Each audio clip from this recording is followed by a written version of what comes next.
বাজারে নতুন ধানের চাল আসতে শুরু করায় হিলি স্থলবন্দরে কমেছে আমদানিকৃত চালের বিক্রি। ক্রেতা সংকটে কমেছে আমদানি।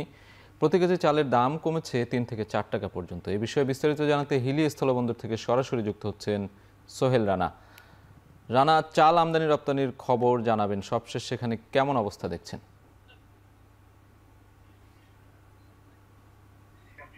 বিগত সময়গুলো যেখানে চাল আমদানি হতো প্রচুর পরিমাণে এই বন্দর দিয়ে, যেখানে প্রায় প্রতিদিন আমরা দেখেছি প্রায় ১০০ ট্রাকের মতন চাল আমদানি হতো এই বন্দর দিয়ে। তবে এখন আমদানির পরিমাণ অনেকটাই কমে এসেছে। দেখছি আমরা যেটি যে কোনোদিন ৫০ ট্রাক কিংবা কোনোদিন ৩০ ট্রাক চাল ভারত থেকে আমদানি হচ্ছে, এবং এই পরিমাণ কম আমদানি হওয়ার পরেও বন্দরে কিন্তু ক্রেতা সংকট দেখা দিয়েছে। ব্যবসায়ীদের পক্ষ থেকে সেটি বলা হয়েছিল যে ক্রেতা সংকটের কারণে বন্দরে চালের দাম কমেছে, পাশাপাশি যেহেতু বিক্রি হচ্ছে না, যার কারণে আমদানিটাও বেশ কমেছে তারা বলছেন। এবং আমি যদি আপনাকে দামের বিষয়ে একটু বলি, যে বিগত কয়েকদিন আগেও কিন্তু এই বন্দরে প্রতি কেজি সম্পা কাঠের যে চাল রয়েছে সেটি ৬৫ থেকে ৬৬ টাকা কেজি দরে বিক্রি হয়েছিল, সেটি বর্তমানে বিক্রি হচ্ছে ৬০ থেকে ৬১ টাকা কেজি দরে। এবং সোনা ৫ জাতের যে চালটি রয়েছে সেটি আমরা ৫০-৫১ টাকা কেজি দরে বন্দরে বিক্রি করতে দেখেছিলাম ব্যবসায়ীদের, সেটি আজ বিক্রি হচ্ছে ৪৭ থেকে ৪৮ টাকা মান ভেদে। এবং ৪০-৯৪ যেটি ২৮ জাতের চাল বলে কিন্তু ব্যবসায়ীরা বিক্রি করছেন, সেই চালটি বন্দরে বিক্রি হচ্ছে ৫৫ থেকে ৫৬ টাকা কেজি দরে, যেটি কয়েকদিন আগেও ৫৭ থেকে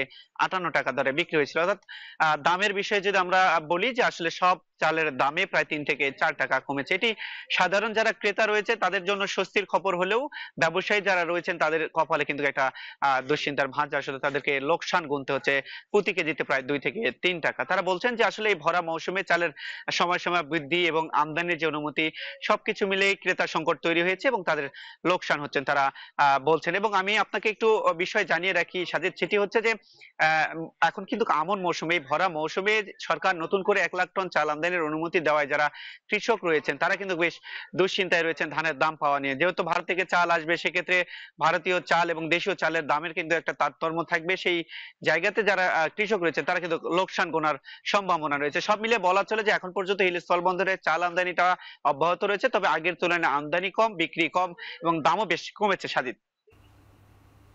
হিলি স্থলবন্দর থেকে সরাসরি যুক্ত ছিলেন সহকর্মী সোহেল রানা।